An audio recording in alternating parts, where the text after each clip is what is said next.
সামান্য বেতনের স্কুল দপ্তরে, অথচ কাজ করছে অনেক বড়। 12 বছর ধরে নিজের রোজগারের টাকায় লাগিয়ে যাচ্ছেন গাছ। যেখানে ফাঁকা জায়গা পান সেখানেই তিনি চারা রোপণ করেন। অনুকরণীয় এই ব্যক্তির নাম আনোয়ার হোসেন, বাড়ি কুড়িগ্রাম জেলায়।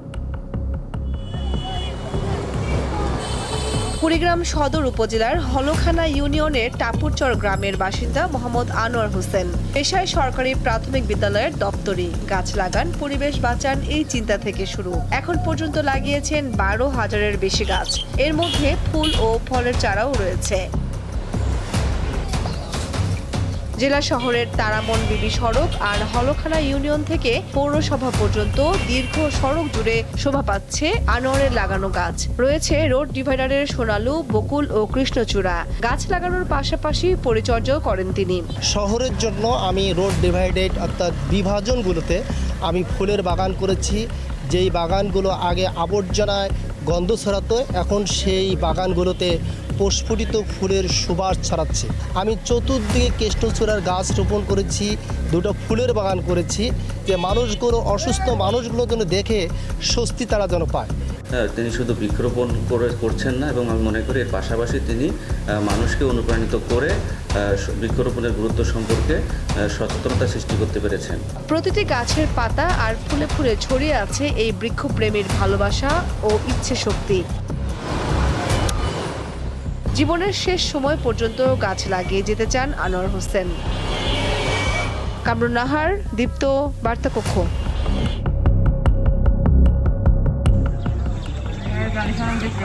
এভাবেই রশি টেনে নৌকায় নদী পার হয় নূরপুর, আলীপুর, সোনাপুর, বৈঠাখাই ও হাসনবাহার গ্রামের মানুষ। সময় বদলেছে, কিন্তু বদলায়নি নদী পারাপারের এই চিত্র।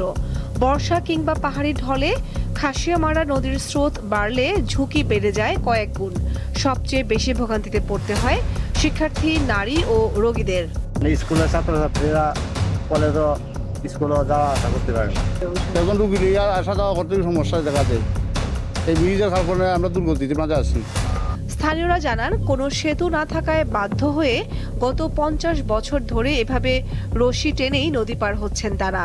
দীর্ঘদিনের দাবির পর 2022 সালের ফেব্রুয়ারিতে 75 মিটার দীর্ঘ সেতু নির্মাণ কাজ শুরু করে স্থানীয় সরকার প্রকৌশল অধিদপ্তর LGED, কিন্তু সেটি এখনো চালু হয়নি। ব্রিজটা হইলে আমরা মনে করেন এই যে গাড়ি ঘোড়া আমরা সহজ হইতো, মানুষের কষ্ট মানে মুছে যাইত। বেশি বন্যা হইলে, পানি হইলে নদী দিয়ে দড়ি দিয়েও মানুষ পারাপার করতে পারে না, অসুবিধার মাঝে আছি আমরা। LGED জানিয়েছে, সেতুর নির্মাণ কাজ দ্রুত শেষ করতে ঠিকাদারি প্রতিষ্ঠানকে নির্দেশ দেওয়া হয়েছে। আর 2 সাইডের অ্যাপ্রোচের মধ্যে এক সাইডে অ্যাপ্রোচ হয়ে গেছে। আমরা কাজটি দ্রুত শেষ করার চেষ্টা করতেছি। বিভিন্ন সময় ঠিকাদারকে মৌখিকভাবে টাকাটা দিচ্ছি। দ্রুত সেতুর নির্মাণ কাজ শেষ করে এই অঞ্চলের মানুষকে দীর্ঘদিনের ভোগান্তি থেকে মুক্তি দেওয়ার দাবি স্থানীয়দের। কামরুন নাহার, দীপ্ত, বার্তাকক্ষ।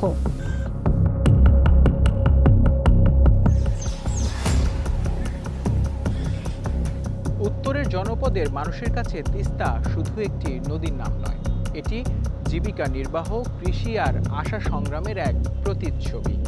বর্ষার ভাঙ্গনের তাণ্ডব আর শুষ্ক মৌসুমে পানির তীব্র সংকট, এই 2 চরম বাস্তবতার মাঝেই বছরের পর বছর বসবাস করে আসছে তিস্তা পাড়ের লাখো মানুষ। দীর্ঘদিনের এই ভোগান্তির স্থায়ী সমাধানের নতুন করে আশার আলো দেখাচ্ছে বহুল আলোচিত তিস্তা মহাপরিকল্পনা। আর এই মহাপরিকল্পনায় সামিল হতে চায় চীন ও ভারতের মতো 2 পরাশক্তির দেশগুলো। তাহলে প্রশ্ন হচ্ছে, তিস্তা মহাপরিকল্পনা বাস্তবায়নে কোন পথে হাঁটবে সরকার? আর এই মহাপরিকল্পনা বাস্তবায়ন হলেই বা কি সুফল বয়ে আনবে তিস্তা পাড়ের লাখো মানুষের ভাগ্যে? নীলফামারী, লালমনিরহাট, রংপুর, কুড়িগ্রাম ও গাইবান্ধা সহ দেশের উত্তরাঞ্চলে বিস্তীর্ণ জনপদ জুড়ে প্রবাহিত হয়েছে তিস্তা নদী। প্রতিবেশী দেশ ভারত 1983 সালে তিস্তার উজানে গজলডোবা ব্যারেজ নির্মাণ করলে বাংলাদেশের তিস্তার পানি প্রবাহ কমে যায়। 1990 সাল থেকে তিস্তা নদী কেন্দ্র করে বাংলাদেশের পরিকল্পনা শুরু হয়। তবে মহাপরিকল্পনার রূপটি 2010 সালের পর সামনে আসে।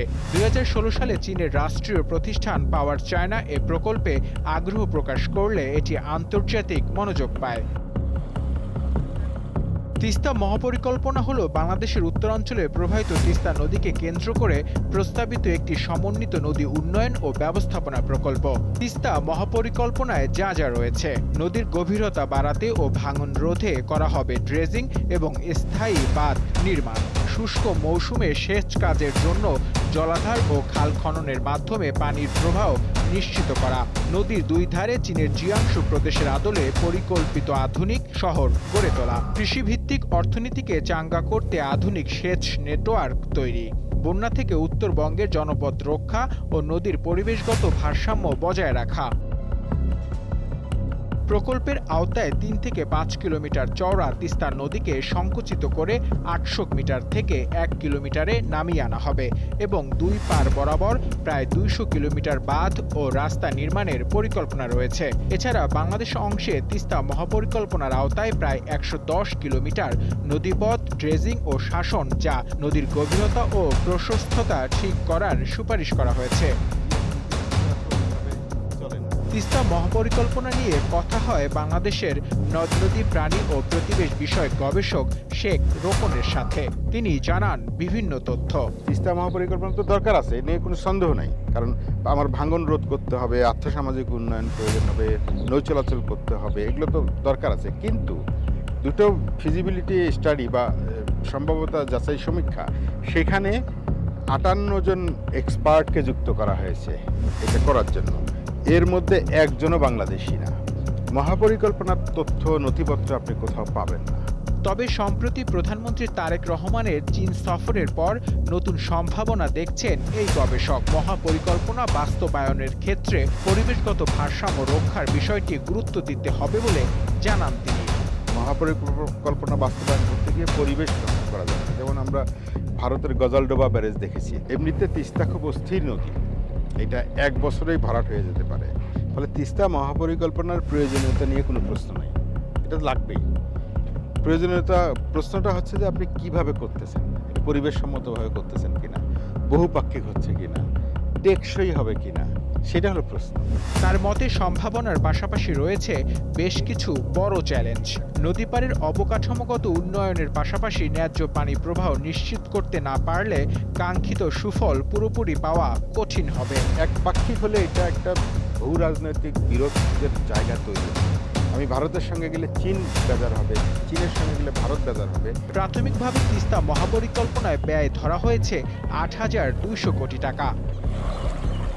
তিস্তার ঢেউ বয়ে নিয়ে আসে ভাঙনের গল্প, আবার এই একই স্রোতে ভেসে আসে নতুন দিনের স্বপ্ন। তিস্তা পাড়ের মানুষের আশা দ্রুত বাস্তবায়ন হবে তিস্তা মহাপরিকল্পনা।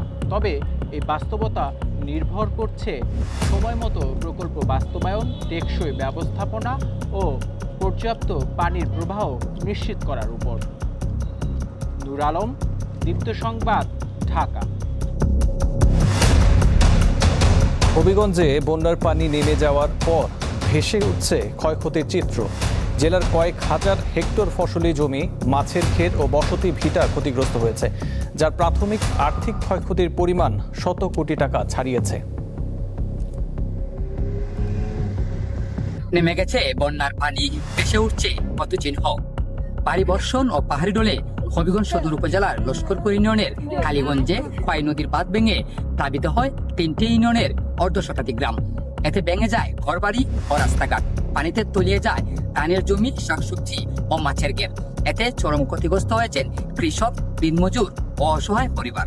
খোয়াই নদী ভাঙার আগে আমাদের গ্রামে অনেক ফসল ছিল, ধান এবং মরিচ, শসা।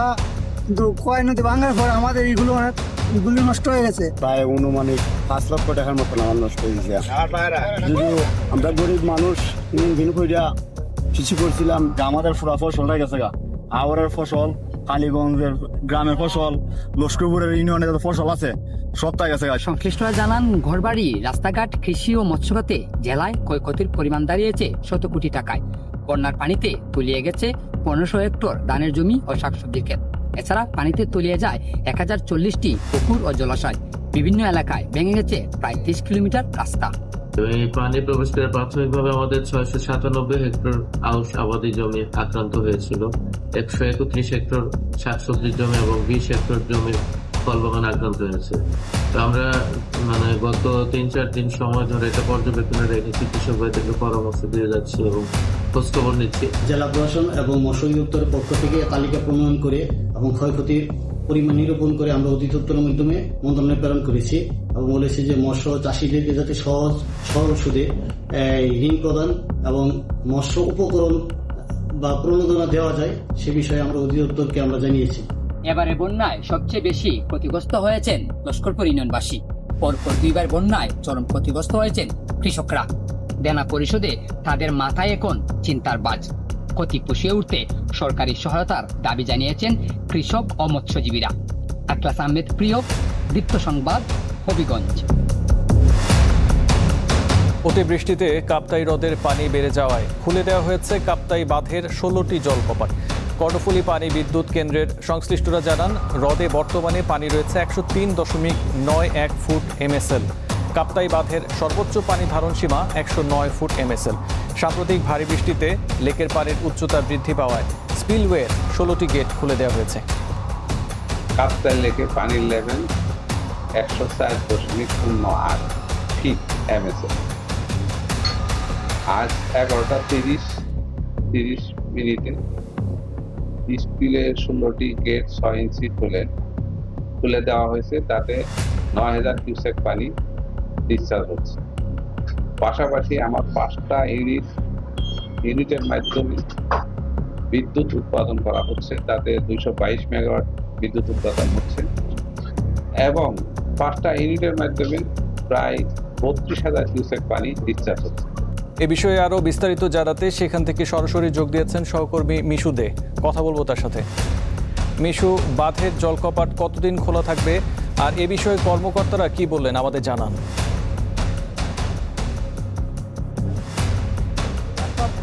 আর রাঙামাটিতে গত কয়েকদিনে যে টানা বর্ষণ, সেই টানা বর্ষণের পর পাহাড়ি ঢলের কারণে কাপ্তাই হ্রদের পানির উচ্চতা ক্রমান্বয়ে বৃদ্ধি পাচ্ছে, যার কারণে বর্তমানে কাপ্তাই হ্রদের পানির উচ্চতা 104.09 MSL।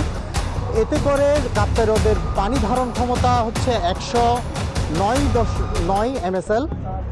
এতে করে কাপ্তাই হ্রদের পানি ধারণ ক্ষমতা যাতে পূর্ণ হয়ে না যায় সেজন্য কিন্তু কাপ্তাই কর্ণফুলী পানি বিদ্যুৎ কেন্দ্র কিন্তু ইতিমধ্যে তাদের পানি চারার কাজ শুরু করেছে। সেজন্য আজ সকাল 11টা 20 মিনিটের পর থেকে 16টি যে কাপ্তাই বাঁধের গেট, সেই 16টি গেটের 6 ইঞ্চি করে তারা পানি ছাড়তে শুরু করে। পর্যায়ক্রমে কিন্তু গেটগুলো খুলে দেওয়া হয়, যার পর থেকে কাপ্তাই বাঁধ থেকে প্রতি সেকেন্ডে 9000 কিউসেক পানি নির্গত হচ্ছে কর্ণফুলী নদীতে।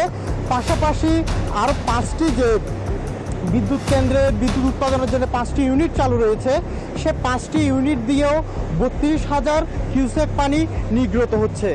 এতে করে কাপ্তাই হ্রদ থেকে কর্ণফুলী নদীতে প্রায় 41,000 কিউসেক পানি প্রতি সেকেন্ডে নির্গত হচ্ছে। এছাড়াও কাপ্তাই বাঁধের যে বিদ্যুৎ উৎপাদন, সে বিদ্যুৎ উৎপাদন আজ সকাল পর্যন্ত প্রতি প্রায় 5টি ইউনিটে 220 মেগাওয়াট বিদ্যুৎ উৎপাদন হচ্ছে বলে আমাদেরকে জানানো হয়েছে বিদ্যুৎ কেন্দ্র কর্তৃপক্ষের পক্ষ থেকে। তবে এছাড়াও বাঁধের যে ধারণ ক্ষমতা সেটি যাতে পূর্ণ না হয় সেজন্য কিন্তু পাহাড়ি ঢল যে পরিমাণে নামবে, তারা কিন্তু পর্যায়ক্রমে তার উপর নির্ভর করেই কাপ্তাই হ্রদের যে পানি, কাপ্তাই বাঁধের যে পানি ছাড়ার পরিমাণ, সে পরিমাণ পর্যায়ক্রমে তারা বাড়াবে বলেও আমাদেরকে নিশ্চিত করেছেন কর্ণফুলী পানি বিদ্যুৎ উৎপাদন কেন্দ্রের ব্যবস্থাপক। তিনি নিশ্চিত করেছেন হয়তো পানি বাড়ার হার যদি বাড়ে সেক্ষেত্রে 3 ফিট পর্যন্ত তারা কাপ্তাই বাঁধ দিয়ে পানি নির্গত করবে। তবে এই যে পানি ছাড়ার ধারা সেটি কিন্তু পর্যায়ক্রমে বাড়ানো হতে পারে, আবার কমানো হতে পারে। সেটি নির্ভর করবে কাপ্তাই হ্রদের পানির উচ্চতা কী পরিমাণ সেটির উপর। এই ছিল রাঙামাটি থেকে আমার কাছে কাপ্তাই বাঁধের পানি ছাড়ার সর্বশেষ। জি মিশুদে, আপনাকে ধন্যবাদ। নরসিংদীতে 2 মাসের শিশুর পা মুচড়ে দেওয়ার ঘটনায় অভিযুক্ত ও মামলার প্রধান আসামি ওই শিশুর চাচি ফারজানা আক্তারকে গ্রেপ্তার করেছে র্যাব। শুক্রবার বিকেলে নারায়ণগঞ্জের রূপগঞ্জ এলাকায় অভিযান চালিয়ে তাকে গ্রেপ্তার করে র্যাব 11।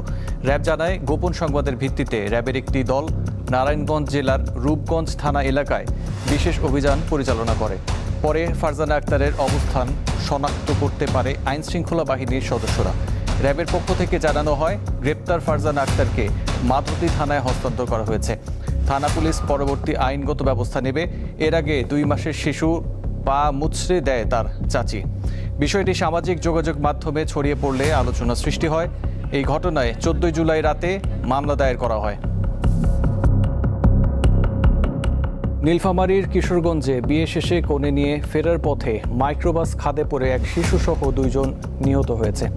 এই ঘটনায় বরকনে সহ অন্তত 12 জন আহত হয়েছেন। শনিবার ভোরে কিশোরগঞ্জ টেঙ্গনমারি সড়কের শালটিবাড়ি এলাকায় মর্মান্তিক এই দুর্ঘটনা ঘটে। পুলিশ ও স্থানীয়রা জানায়, শুক্রবার রাতে বিয়ের আনুষ্ঠানিকতা শেষে শনিবার ভোরে নববধূকে নিয়ে ফেরার পথে চালক নিয়ন্ত্রণ হারালে মাইক্রোবাসটি সড়কের পাশের খাদে পড়ে যায়।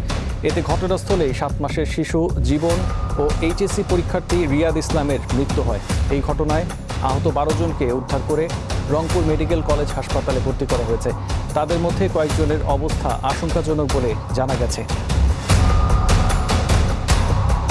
সক্রিয় মৌসুমি বায়ুর প্রভাবে আজ রংপুর বিভাগে ভারী থেকে অতি ভারী বৃষ্টির পূর্বাভাস দিয়েছে আবহাওয়া অধিদপ্তর। আবহাওয়া অধিদপ্তরের ঝড় সতর্কীকরণ কেন্দ্রের সতর্কবার্তায় বলা হয়েছে, সক্রিয় মৌসুমি বায়ুর প্রভাবে শনিবার সকাল 9টা থেকে পরবর্তী 24 ঘন্টায় রংপুর বিভাগের কোথাও কোথাও ভারী থেকে অতি ভারী বর্ষণ হতে পারে। এদিকে কুড়িগ্রামের ধরলা, তিস্তা, দুধকুমার নদের বিভিন্ন পয়েন্টের সমতলে পানি কমতে থাকায় বন্যা পরিস্থিতি ধীরে ধীরে উন্নতি হচ্ছে।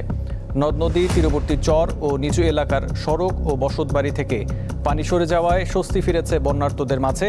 অন্যদিকে ব্রহ্মপুত্রের চিলমারি, নুনখাওয়া ও হাতিয়া পয়েন্টে পানি স্থিতিশীল থাকলেও তা বিপদসীমার নিচ দিয়ে প্রবাহিত হচ্ছে। চট্টগ্রামে চালু হলো আমাদের চট্টগ্রাম নামে one stop citizen service app. এর মাধ্যমে সিটি কর্পোরেশনের 41টি ওয়ার্ডের বিভিন্ন নাগরিক সেবা এক প্ল্যাটফর্মে পাওয়া যাবে বলে জানিয়েছেন উদ্যোক্তারা। দুপুরে নগরীর ইঞ্জিনিয়ার্স ইনস্টিটিউশন মিলনায়তনে আমাদের চট্টগ্রাম অ্যাপের উদ্বোধনী অনুষ্ঠানের আয়োজন করা হয়। এতে প্রধান অতিথি হিসেবে উপস্থিত থেকে অ্যাপটির উদ্বোধন করেন মেয়র ডাক্তার শাহাদাত হোসেন। সভায় জানানো হয়, নগরীর রাস্তাঘাটের ক্ষয়ক্ষতি, মশার উপদ্রব, বর্জ্য ব্যবস্থাপনা, সড়ক বাতি, নালা নর্দমা, পাবলিক টয়লেট, অবৈধ স্থাপনা ও জলাবদ্ধতা সহ মোট 10টি ক্যাটাগরিতে নাগরিকরা ছবি সহ নগর কর্তৃপক্ষকে অভিযোগ জানাতে পারবেন। চিকিৎসকের পরামর্শ ছাড়া অ্যান্টিবায়োটিক ব্যবহার না করতে প্রান্তিক পোলট্রি খামারিদের প্রতি আহ্বান জানিয়েছেন মৎস্য ও প্রাণী সম্পদ প্রতিমন্ত্রী সুলতান সালাউদ্দিন টুকু। আজ বাংলাদেশ পোলট্রি ইন্ডাস্ট্রিজ অ্যাসোসিয়েশনের উদ্যোগে টাঙ্গাইলে প্রান্তিক খামারি সমাবেশ ও মত বিনিময় সভায় তিনি আহ্বান জানান। বলেন, খাদ্য নিরাপত্তার বিষয় মাথায় রেখে সবাইকে পথ চলতে হবে। খামারিদের ব্যবসা সম্প্রসারণ এবং টেকসই উন্নয়নের লক্ষ্যে এরই মধ্যে প্রয়োজনীয় পদক্ষেপ নেওয়া হয়েছে বলে জানান প্রতিমন্ত্রী।